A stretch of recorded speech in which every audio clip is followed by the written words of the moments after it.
Thank you, Mr. Mayor and members of council and Les. My name is Michael Kite, 10090 7th Street. I have 7 comments that I'll try to squeeze into 3 minutes, but as a former professor, I'm normally sort of geared to talk in increments of 50. Please do so. First, I'd like to say, and really to thank Les and the city staff, this has been a difficult but really good public input process.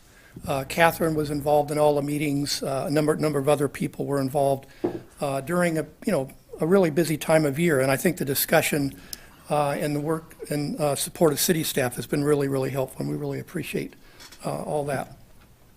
Second, I'd like to say I really strongly support the 8 common elements that Les identified. Those are critical. I think whatever else happens, that they are important for traffic control and for traffic calming. I'd also like to acknowledge the work of the subcommittee, and especially Mike Lowry, who served as a technical assistant. Mike is a national and international expert in bike and pedestrian facility design, has a lot of experience traveling around, and really provided the subcommittee and the commission with a lot of information from around the country and around the world on specific things to be able to see what these things look like. We probably haven't had a lot of information directly, or our experiences in Moscow. I'd like to characterize a discussion of the subcommittee and especially the Transportation Commission discussion talking about Plan C, not as consternation, but as really struggling with something that was new. These design elements are new to the city of Moscow, and I think that both the task force and the Transportation Commission really spent a lot of time trying to think through these. And so it wasn't consternation, but it was good, honest struggle with how do you really do this right so that the final design really meets all the goals. Mike Lowry has also done additional research, and he'll probably talk about this, or at least I hope he will a little bit later, about two-way separated bike lanes around the U.S. And he's talked to colleagues from around the U.S. and gotten, after the final vote of the Transportation Commission a couple of weeks ago, other examples of separated two-way bike lanes in which traffic volumes are higher than on 3rd Street, and in which there are very regular cross streets like we have on 3rd that are stop sign controlled, and they work. And so it is good to be concerned about safety. As a longtime traffic engineer, safety always has to be the first thing that you deal with. And I think those examples show that those designs can work. I'd also like to say that in my mind, Plan D doesn't exist. The elements that Les talked about were discussed briefly at the end of the Transportation Commission, and I think to formalize it as a Plan D is really not a fair characterization. Plans A, B, and C were fully vetted during a 3-month process. Long discussions, long meetings, and what's now called Plan D, to me, really does not exist. And I think it's a little unfair to talk about that as being considered an option at this point. The 7th point, final point, I hope I still am within my time limit. You're getting close. Okay, I'll talk faster than normal even.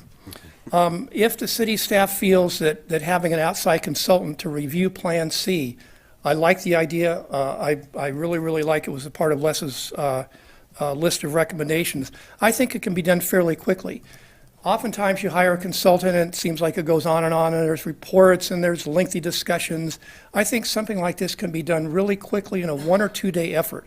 I've been involved in these efforts in the past. They're really well scoped out. The consultant knows what they're going to be asked to do. You do some run-throughs, you get some assessments from the consultants, and I think that there's some really good bike and pedestrian consultants out there who can do this quickly to help keep this process moving along. Thank you for your time this evening. Thank you, Michael.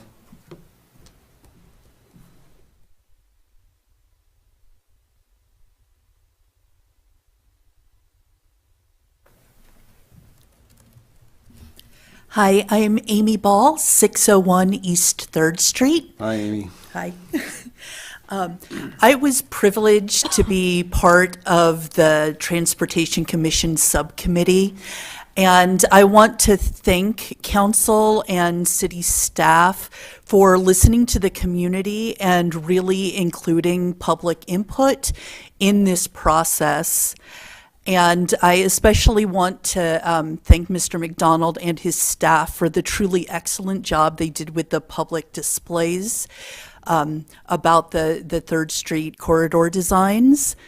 But I was a little dismayed to see a Plan D on the agenda for tonight, and I really want to echo the previous comments and urge you not to consider it as a viable option unless it is fully publicly vetted. I know that during the public input process, there were many people who suggested to me that they would prefer to see 2 one-way protected bike lanes, and that was not mentioned as an option tonight. So while I would strongly encourage you to listen to the public and go ahead with Plan C, if you choose not to do that, then I hope that before proceeding with a different plan, that you continue to build the goodwill that you have with the people of Moscow and get public input on whatever plan you decide to proceed with. Thank you. Thank you, Amy.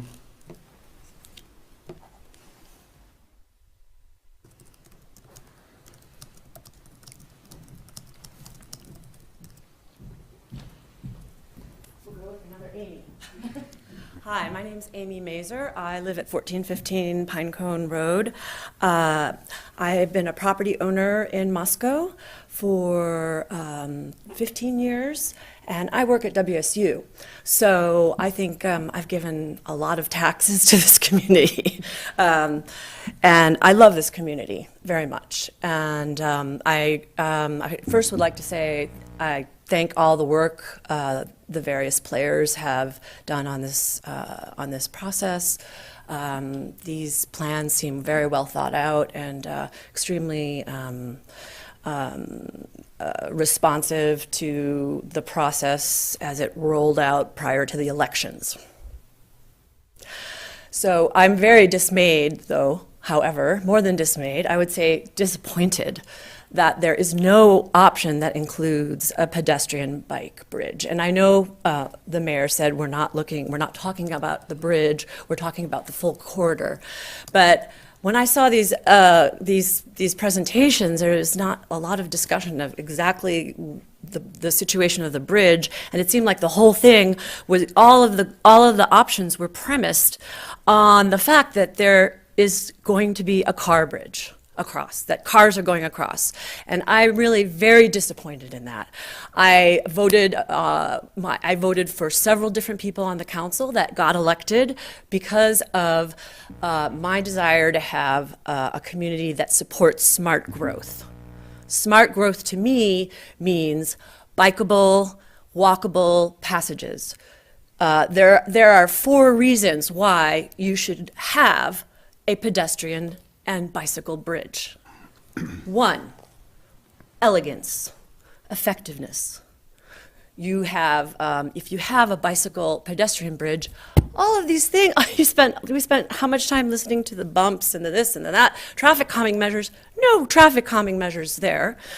Second, health. If we want to be a community that I think we all agree on, that wants to attract business, attract innovative new community members, I think that we present the potential of a very healthy community. And I think you have this missed opportunity. I feel like you've missed this opportunity to actually say, we're going to have a bike and pedestrian bridge and a corridor that's going to be a showcase for a healthy lifestyle of people walking and biking. To me, driving through town and parking your car is just promoting a different kind of lifestyle that is not good for us. We have high rates of obesity. We have high rates of problems due to not exercising enough. I don't understand why the city council wants to have a corridor that does not emphasize pedestrian and bicycle usage. Amy, could you wrap it up, please? That's 3 minutes? Yes, ma'am. Okay, all right. And then finally, is the business.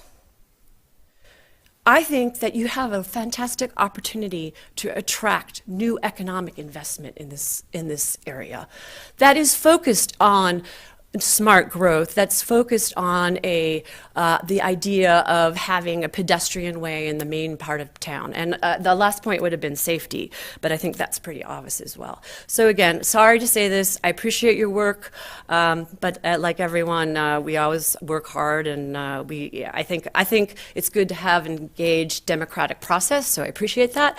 And I hope you do take this seriously, because I think there are a lot of people in this community that are just as disappointed as I am. Thank you very much, and sorry for going over.